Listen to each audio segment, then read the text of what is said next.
15 अगस्त भारत के इतिहास की वह तारीख जिसने एक पूरे राष्ट्र की दिशा बदल दी। 1947 में भारत ने औपनिवेशिक शासन से स्वतंत्रता प्राप्त की और लंबे संघर्ष के बाद भारतीयों को अपने देश का राजनीतिक भविष्य स्वयं तय करने का अधिकार मिला।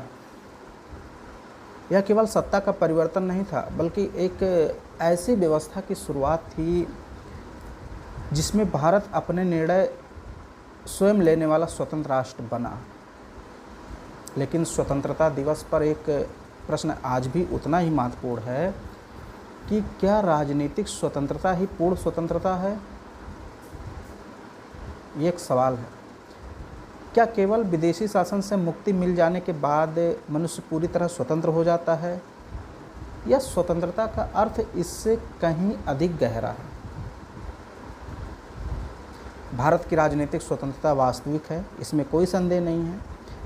संविधान ने नागरिकों को अधिकार दिए, लोकतांत्रिक व्यवस्था स्थापित की गई, व्यक्ति की स्वतंत्रता और गरिमा को महत्वपूर्ण स्थान दिया गया। लेकिन स्वतंत्रता का एक दूसरा पक्ष, एक दूसरा पहलू भी है। व्यक्ति की मानसिक, बौद्धिक और सामाजिक स्वतंत्रता। गुलामी की कल्पना करते ही हमारे सामने क्या आ जाता है? सबसे पहले अगर हम सोचें कि जब हम गुलामी की कल्पना करते हैं तो हमारे सामने क्या आता है? बेड़ियाँ, हाथ और पैरों में लगी हुई बेड़ियाँ, जेल, बंद दरवाजे, यही दिखाई देते हैं। लेकिन हर बंधन दिखाई नहीं देता है।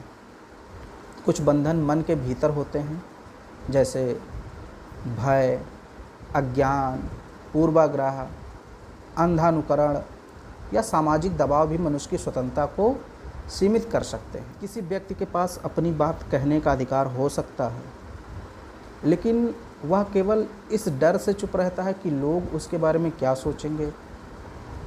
उसके पास अधिकार होने के बावजूद उसकी स्वतंत्रता अधूरी है।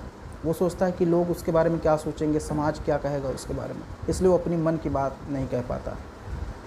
इसी तरह यदि व्यक्ति के किसी विचार को केवल यदि कोई व्यक्ति है किसी विचार को केवल इसलिए स्वीकार कर ले क्योंकि उसके आसपास की पूरी भीड़ उसे सही मानती है, तो एक सवाल उठता है कि वास्तव में सोच कौन रहा है? वह व्यक्ति या वह भीड़? कौन सोच रहा है? क्योंकि वो अपनी बात नहीं कह पा रहा, अपने विचार को नहीं अभिव्यक्त कर पा रहा है। वो तो उस भीड़ की वजह से, जो भीड़ सही कह रही उसे ही सही मान ले रहा है, जबकि उसकी राय दूसरी हो सकती है। तो यहीं से छद्म आज़ादी का अर्थ समझ में आता है। इसका अर्थ यह नहीं है कि भारत स्वतंत्र नहीं है। बिल्कुल, भारत एक स्वतंत्र राष्ट्र है, संप्रभु राष्ट्र है, लोकतांत्रिक गणराज्य है। लेकिन जब हम छद्म आज़ादी की बात करते हैं तो उसका जो प्रश्न है वो व्यक्ति के स्तर पे है, राष्ट्र के स्तर पे नहीं है। जब व्यक्ति को स्वतंत्रता के अधिकार तो प्राप्त हों, लेकिन उसके विचार, निर्णय, ये सब भय, दबाव या पूर्वाग्रह या अंधानुकरण से नियंत्रित होते रहें। समझिए इस चीज़ को। व्यक्ति आज़ाद है कि नहीं, ये आपको समझना पड़ेगा। ऊपर से दिखने पे सभी लोग आज़ाद हैं, हमारे हाथ पैरों में बेड़ियाँ नहीं हैं, हमें कहीं किसी कमरे में बंद नहीं किया गया है। लेकिन जब आपके विचार, आपके निर्णय, ठीक है, भय, दबाव या पूर्वाग्रह या अंधानुकरण से नियंत्रित होने लगे तो हम कह सकते हैं कि आप स्वतंत्र हैं? नहीं। तो यहाँ पर केवल आपकी स्वतंत्रता बाहरी रह जाती है, अंदर से आप स्वतंत्र नहीं रहते हैं, क्योंकि आपके विचार और निर्णय आप भय से, दबाव से या पूर्वाग्रह में रह करके लेते हैं। आज हमारे पास जानकारी पहले से कहीं अधिक है। कुछ क्षणों में हजारों विचार हमारे सामने आ जाते हैं। लेकिन जानकारी का होना और स्वतंत्र रूप से सोचना दो अलग बातें होती हैं। किसी विचार का लोकप्रिय होना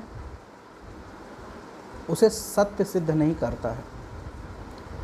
स्वतंत्र सोच का अर्थ है कि हम किसी बात को केवल इसलिए सही ना माने क्योंकि बहुत लोग उसे सही मानते हैं।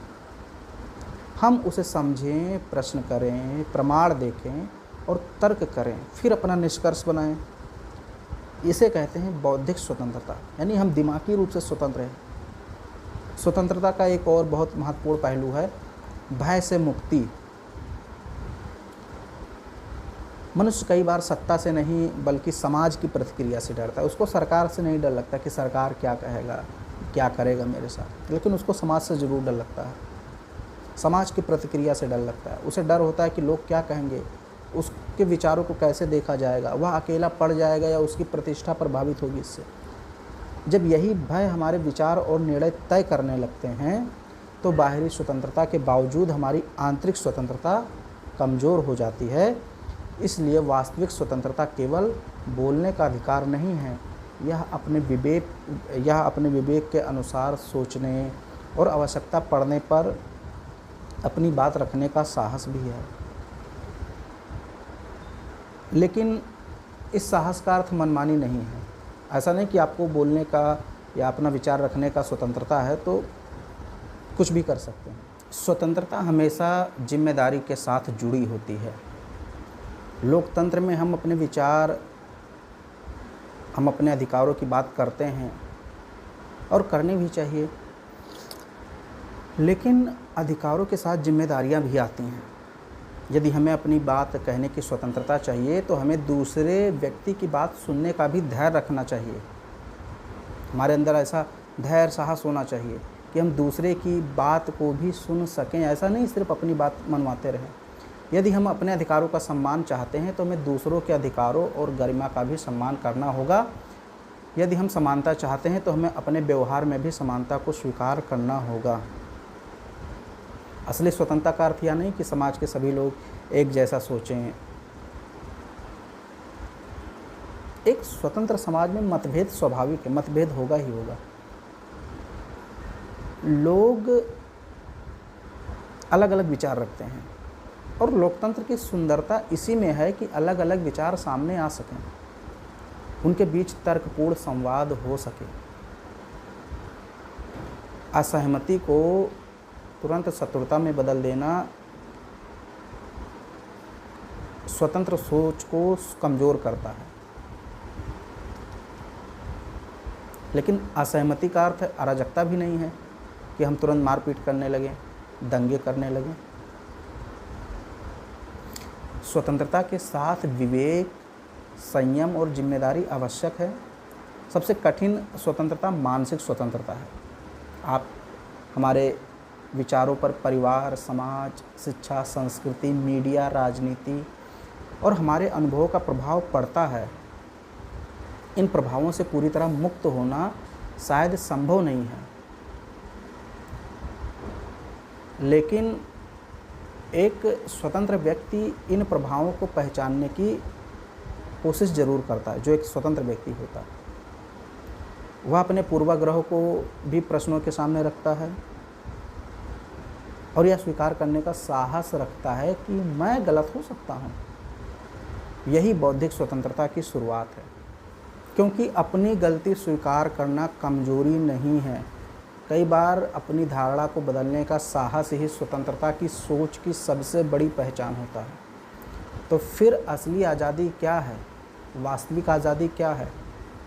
छद्म आज़ादी की तो हमने बात कर ली। वास्तविक आज़ादी क्या है? बिना भय के प्रश्न पूछना, तथ्यों और तर्क के आधार पर विचार बनाना, गलत होने पर अपनी राय बदलने का साहस रखना और दूसरों की स्वतंत्रता और गरिमा का सम्मान करना, अपने अधिकारों के साथ साथ अपने कर्तव्यों को समझना और सबसे महत्वपूर्ण अपने विवेक को किसी व्यक्ति, समूह या भीड़ के हवाले न करना। ये है वास्तविक आज़ादी।